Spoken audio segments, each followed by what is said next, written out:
Hello everyone and once again welcome back to Umar Taskeer YouTube channel. Myself Umar Taskeer. Guys, e commerce SEO course के आज के इस particular video में हम लोग देखने वाले हैं किस तरीके से हम लोग हमारे प्रोडक्ट पेजेस का एसईओ कर सकते हैं।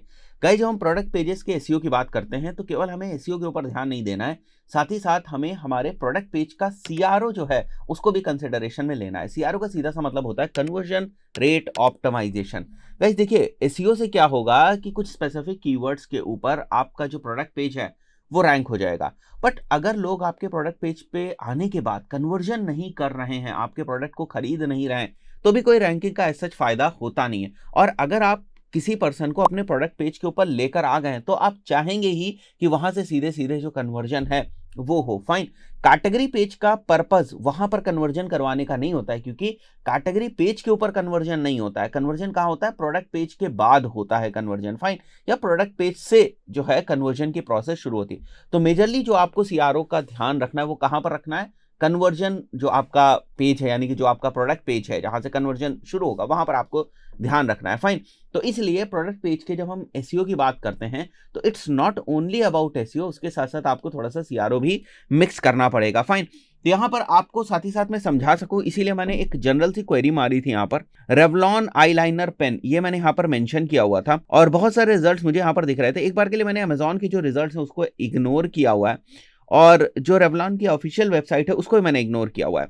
उसके बाद मुझे यहाँ पर नाइका की वेबसाइट दिखती है। फाइन, तो पैरेलली जो भी मैं पॉइंट्स आपको यहाँ पर बताने वाला हूँ किस तरीके से आप अपने प्रोडक्ट पेज का सीआरओ और एसईओ कर सकते हैं, उसके रेफरेंस में हम लोग इस पेज को भी साथ ही साथ डिस्कस करते चलेंगे। तो सबसे पहले तो आप यहाँ पर देख लो इस क्वेरी के अगेंस्ट आपका जो यहाँ पर एसईआरपी में पेज रैंक हो रहा है उसका टाइटल क्या है, उसका डिस्क्रिप्शन क्या है। ठीक है, एंड टाइटल एंड डिस्क्रिप्शन के साथ अगर आप देखो तो यहाँ पर आपको कुछ जो है स्कीमा मार्कअप के भी एलिमेंट्स जो है वो दिख रहे हैं यहाँ पर। ठीक है, कुछ आपको रिच रिजल्ट्स भी जो है इस टाइप से जो स्कीमा डेटा की वजह से आपके जनरेट होने वाले हैं वो भी आपको यहाँ पर दिखाई दे रहे हैं। तो ये यहाँ पर रिजल्ट हमें एसईआरपी में दिख रहा है। फाइन, अब मैं वापस आ जाता हूँ यहाँ पर और प्रोडक्ट पेज के एसईओ करने के लिए मैंने कुछ इंपॉर्टेंट पॉइंट्स यहाँ पर लिखे हुए हैं जिनका आपको ध्यान रखना है। सबसे पहले मतलब एसईओ करने से पहले भी आपको कुछ चीजों के बारे में समझ होनी चाहिए। फाइन, तो वो मैं आपको बता देता हूं। सबसे पहले तो आपको ये मेक श्योर करना है कि जो भी आपका प्रोडक्ट पेज है क्या उससे रिलेटेड सर्चेस हो रही हैं, उस स्पेसिफिक प्रोडक्ट से रिलेटेड।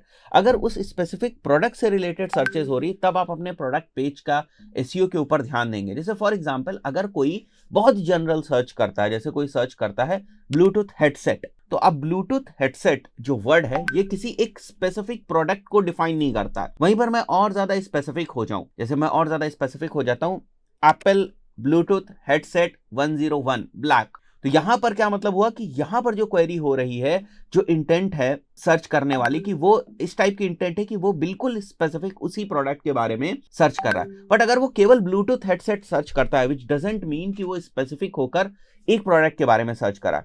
तो जब कभी आपको ऐसी क्वेरीज के ऊपर रैंक करना है जो किसी एक स्पेसिफिक प्रोडक्ट की तरफ इंक्लाइंड होती है, उस पर्टिकुलर केस में आपको अपने प्रोडक्ट पेजेस का एसईओ करने की जरूरत होती है, क्योंकि प्रोडक्ट पेज के एसईओ करने में प्रोडक्ट पेज रैंक होता है ना कि कैटेगरी पेज। तो ऐसी गलती अपने को नहीं करनी है कि अपन रैंक तो प्रोडक्ट पेज करा रहे हैं बट हमने जो कीवर्ड सेलेक्ट कर लिया, कीवर्ड की जो इंटेंट हमने पकड़ ली वो कैटेगरी पेज वाली पकड़ ली। जैसे ब्लूटूथ हेडसेट मैंने एग्जांपल बताया, एग्जाम्पल के तौर पे मान लेते हैं स्टूडियो लाइट्स। तो अगर मैं बहुत ज्यादा स्पेसिफिक नहीं हूं कि मैं कौन सी स्टूडियो लाइट सर्च कर रहा हूं गूगल के ऊपर, मतलब फॉर एग्जांपल अगर मुझे गोडेक्स 60 वॉट की स्टूडियो लाइट जो है वो सर्च करनी है, तो उस पर्टिकुलर केस में ट्रैफिक हम कहां पर लेकर जाएंगे? ट्रैफिक हम लेकर जाएंगे जो हमारा प्रोडक्ट पेज होगा उसके ऊपर, क्योंकि यहां पर जो सर्च करने वाला बंदा है वो काफी श्योर है कि उसको किस प्रोडक्ट को सर्च करना है। तो ऐसे केसेस में हम हमारे प्रोडक्ट पेज को रैंक करने की कोशिश करते हैं। अब पता चला गोडेक्स 60 वॉट की जो लाइट है उसकी अगर सर्चेज ही नहीं है, लोग उसको सर्च ही नहीं कर रहे हैं, तो कोई मतलब नहीं बनता है एज सच उस प्रोडक्ट पेज के ऊपर बहुत ज्यादा मेहनत करने का। और अगर उसकी सर्चेज बहुत ज्यादा हो नहीं रही है तो आप थोड़ी भी मेहनत करोगे तो भी आपका पेज जो है वो वहां पर रैंक हो जाएगा। लेकिन हमें इस बात की क्लैरिटी होनी चाहिए कि हम प्रोडक्ट पेज को रैंक करा रहे हैं या हम कैटेगरी पेज को रैंक करा रहे हैं। और अगर हम कैटेगरी पेज को रैंक करा रहे हैं तो उससे के लिए जो टारगेटेड हमारे कीवर्ड्स होते हैं या क्वेरीज होती हैं वो हमारी कैटेगरी पेज से रिलेवेंट होनी चाहिए। वहीं पर जब हम प्रोडक्ट पेज के लिए कर रहे हैं तो वो क्वेरीज प्रोडक्ट पेज के रिलेवेंट होनी चाहिए। तो सबसे पहले हमें इसी चीज के ऊपर बहुत ही ध्यान से जो है रिसर्च करनी है। तो मैंने यहां पर वही पॉइंट लिखा हुआ है, identifying the keywords of your product pages, verifying them with different different tools की भाई उनकी सर्चेस वगैरह हो रही या नहीं हो रही है, whatever tool you are comfortable with उसका आप इस्तेमाल कर सकते हैं। ऊबर सजेस्ट की मैंने प्रॉपर एक प्लेलिस्ट भी बनाई हुई है, उसको यूज करना चाहे तो आप उसको कर सकते हैं। Category and product pages competing for the same queries, ऐसा भी कई बार हो जाता है। मतलब आप प्रोडक्ट पेज को जिस टाइप की क्वेरीज के लिए ऑप्टिमाइज करने की कोशिश करें, उसी टाइप की क्वेरीज के लिए आप कैटेगरी पेज को भी ऑप्टिमाइज करने की कोशिश करें। तो आप मेक श्योर करें कहीं पर कोई कॉन्फ्लिक्ट ना हो, तो इस चीज को आप स्टार्टिंग में ही टेस्ट कर ले। Same type of products available in different categories, ये भी मैंने कई बार देखा है कि एक ही टाइप का प्रोडक्ट आप डिफरेंट डिफरेंट कैटेगरीज के अंदर जो है वो यूज कर देते हैं, वहां पर भी प्रॉब्लम आने वाली है। एक्सपायर्ड और डिसकंटिन्यूड जो प्रोडक्ट्स हैं उनके ऊपर आपको खासा ध्यान देने की जरूरत होती है। तो ये पहला पॉइंट था जो हमें ध्यान रखना है विद रिगार्ड्स टू हमारा ई commerce SEO of product pages. उसके बाद अगर मैं सेकंड पॉइंट के ऊपर आ जाऊं जो कि बेसिकली हमारे ऑन पेज एलिमेंट से रिलेटेड है, तो अगर मैं टाइटल की बात करूं तो आप फॉर्मेट कैसा इस्तेमाल कर सकते हैं। प्रोडक्ट का नेम आपको लिखना है, मॉडल नेम है अगर तो वो लिखना है, मैन्युफैक्चरर है वो लिखना है, और आपको अपनी ब्रांड नेम या वेबसाइट जो है वो मेंशन कर देनी है। एग्जाम्पल के तौर पे हम आ जाते हैं, यहाँ पर देख लो बिल्कुल वैसे ही लिखा हुआ है, ठीक है। Revlon colour stay sharp line liquid eye pen, ठीक है। तो यहाँ पर इन्होंने रेवलॉन को ब्रांड नेम को पहले कर दिया, ये भी किया जा सकता है, बट एक्चुअली स्ट्रक्चर में वही सारी चीजें हैं कि जो हमारा प्रोडक्ट है उसका नाम, प्रोडक्ट की अगर कोई कैटेगरी है उसका नाम आ गया, प्रोडक्ट का मैन्युफैक्चर, प्रोडक्ट का ब्रांड नेम, और उसके बाद आपकी वेबसाइट का भी नाम आ सकता है साथ ही साथ, फाइन। तो अगर और भी आप देखेंगे तो और भी आपको एग्जांपल दिख जाएंगे, जैसे by Revlon colour stay dramatic wear liquid eye pen. तो देख रहे हो आप कितनी अच्छे तरीके से उसको जो है वो यहाँ पर डिफाइन किया गया, फाइन। और ये वाली चीज यहाँ पर रैंक भी कर रही है इस पर्टिकुलर क्वेरी के ऊपर, तो हमें समझ में आना चाहिए कि इन्होंने थोड़ा सा ठीक ठाक एसईओ किया होगा तभी ये रैंक कर रहा है, फाइन। अब मैं वापस आ जाता हूँ यहाँ पर। उसके बाद आपको मेटा डिस्क्रिप्शन लिखना है, उसमें आपको ध्यान रखना है कि प्रोडक्ट डिस्क्राइबिंग मेटा डिस्क्रिप्शन आपका होना चाहिए। जबरदस्ती की आपकी चीजें वहां पर नहीं मेंशन करनी है, एक छोटा सा कॉल टू एक्शन अगर आप चाहें तो आप मेंशन कर सकते हैं। अगेन मैं आपको सीधे एग्जांपल से ही बताने की कोशिश करूंगा। यहाँ पर अगर हम लोग आ जाएं, हम देखते हैं नाइका वाला ही देखते हैं, dramatic liquid I cleaner that delivers highly pigmented jet black colour, ठीक है। तो उसकी फीचर्स वगैरह को मेंशन करते हुए यहाँ पर इन्होंने मेंशन किया हुआ है। बाकी यहाँ पर जो आप देख रहे हो स्कीमा डेटा की वजह से, तो उसको एक बार के लिए हम लोग इग्नोर करते हैं। इसी टाइप से आपको डिस्क्रिप्शन लिखना है, प्रॉपर स्ट्रक्चर्ड यूआरएल होनी चाहिए आपके। तो मैं अगर इस पेज के ऊपर आ जाऊं तो आप यहाँ पर देखो ये प्रॉपर जो है इनका यूआरएल यहाँ पर है, ठीक है। प्रॉपर जो इनका प्रोडक्ट का जो नेम था उसी के अकॉर्डिंग इन्होंने यहाँ पर जो यूआरएल्स हैं वो मेंशन किए हुए हैं। मैं वापस आ जाऊंगा यहाँ पर, ठीक है। हाई क्वालिटी इमेजेस आपको यूज करनी विद प्रॉपर आल्ट टेक्स्ट। तो जो नॉर्मल हमारे इमेज के एसईओ के कॉन्सेप्ट्स हैं, बेसिक फंडामेंटल्स हैं, उन्हीं का यहाँ पर भी इस्तेमाल होना है, फाइन। उसके बाद आपको जो कंटेंट लिखना है, जो आपको डिस्क्रिप्शन लिखना है, जैसे मैं यहां पर आ जाऊं तो ये तो टाइटल वाली बात हो गई। टाइटल के बाद आप यहां पर कुछ चीजें मेंशन करते हैं और उसके बाद अपने प्रोडक्ट के डिस्क्रिप्शन को मेंशन करते हैं। प्रोडक्ट के डिस्क्रिप्शन को आपको प्रॉपर तरीकों से ऑर्गेनाइज करके आपको मेंशन करना है। तो थोड़ी सी हिंट मैंने यहां पर दी हुई है, आप चाहो तो इसका स्क्रीनशॉट लेकर रख लेना। ऐसे हेडिंग में आप लिख दो Beats Studio Wireless noise cancellation headphones, ठीक है। तो ये हमारा प्रोडक्ट का टाइटल होगा। उसके बाद H2 में हम लिख देंगे वायरलेस हेडफोन फीचर्स, तो उसके बाद हम उसकी फीचर्स लिख देंगे। उसके बाद H3 से छोटी वाली हेडिंग में हम आ जाएंगे, बिल्कुल वैसे ही जैसे हम लोग हमारे ब्लॉग वगैरह के कंटेंट को लिखते हैं, प्रॉपर्ली उनको हेडिंग्स के अंदर स्ट्रक्चर करते हैं, वही चीजें यहाँ पर भी यूज होंगी। बस यहाँ पर ये चीज प्रोडक्ट के डिस्क्रिप्शन के अंदर आ गई है, बट कॉन्सेप्ट तो वही लगेगा, जो लिखने का तरीका एसईओ बेस्ड वो तो वही रहता है, फाइन।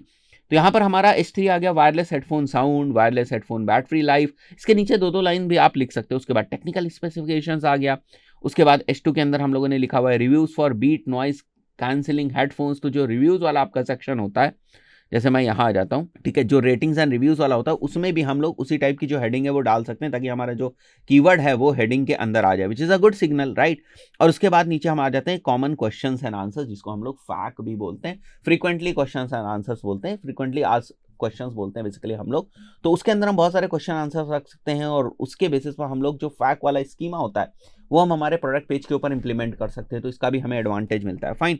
तो आप लोग यहाँ पर जाइएगा, यही क्वेरी देखिएगा। ये एक अच्छा पेज है, इसलिए मैं आपको इस चीज को रिकमेंड कर रहा हूँ कि आप इसको देखेंगे तो बहुत चीजें आप समझ जाएंगे यहाँ पर, ठीक है, किस टाइप से सारी चीजें जो है वो मेंशन करी गई हैं। उसके बाद अगर मैं यहाँ पर आ जाऊँ, नेक्स्ट जो हमारे पॉइंटर्स हैं, आप क्या कर सकते हैं, अपने प्रोडक्ट पेज के ऊपर आप स्कीमा डेटा को ऐड कर सकते हैं, स्कीमा मार्कअप जिसे आप समझते हैं। तो स्कीमा डेटा में आप चाहें तो प्रोडक्ट स्कीमा को यूज कर सकते हैं, चाहे नहीं बल्कि यूज ही करना चाहिए। आप प्रोडक्ट स्कीमा को यूज करें, रिव्यू स्कीमा को यूज करें, रिव्यू स्कीमा की ही वजह से आपको इस टाइप का जो रिजल्ट है वो यहाँ पर दिख रहा है।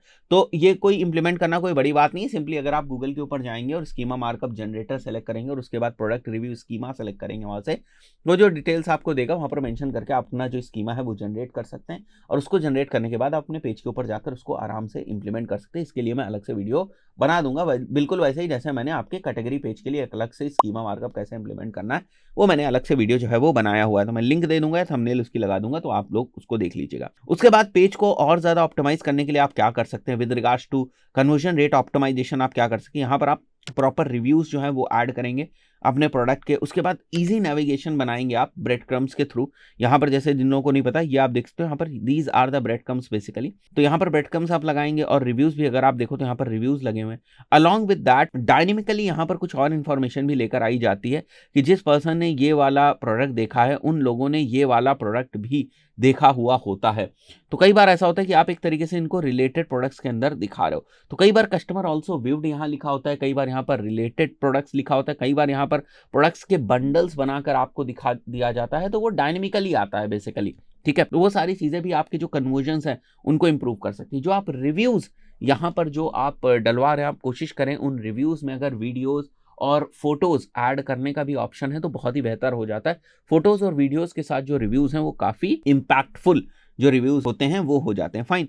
उसके बाद आप फैक्ट का, जैसे मैंने बताया आपको, हम लोग यहाँ पर चेक कर लेते हैं कि यहाँ पर है या नहीं है, बट कोई बात नहीं, आप जो है वो फैक्ट का सेक्शन जो है वो डालिएगा। तो ये एक अच्छा पेज है, एक अच्छा ऑप्टिमाइज्ड आपका प्रोडक्ट पेज है जहां से जो कन्वर्जन है वो आ सकते हैं। तो आई बिलीव ये कुछ पॉइंट्स आपको समझ में आए। बाकी जो एसईओ के फंडामेंटल्स हैं, टाइटल का कैरेक्टर लिमिट कितनी होनी चाहिए, डिस्क्रिप्शन की कैरेक्टर लिमिट कितनी होनी चाहिए, और जो आपका ऑल टेक्स्ट है वो किस तरीके से लिखना है, वो हमारा सेम ही रहता है। बस थोड़ा सा आपको सीआरओ वगैरह के ऊपर ध्यान देना होता है। सीआरओ में बहुत सारी चीज़ें आ जाती हैं, बटन के कलर्स, बटन के प्लेसमेंट्स, ये सारी चीज़ें भी आपके सीआरओ के अंदर ही आती हैं।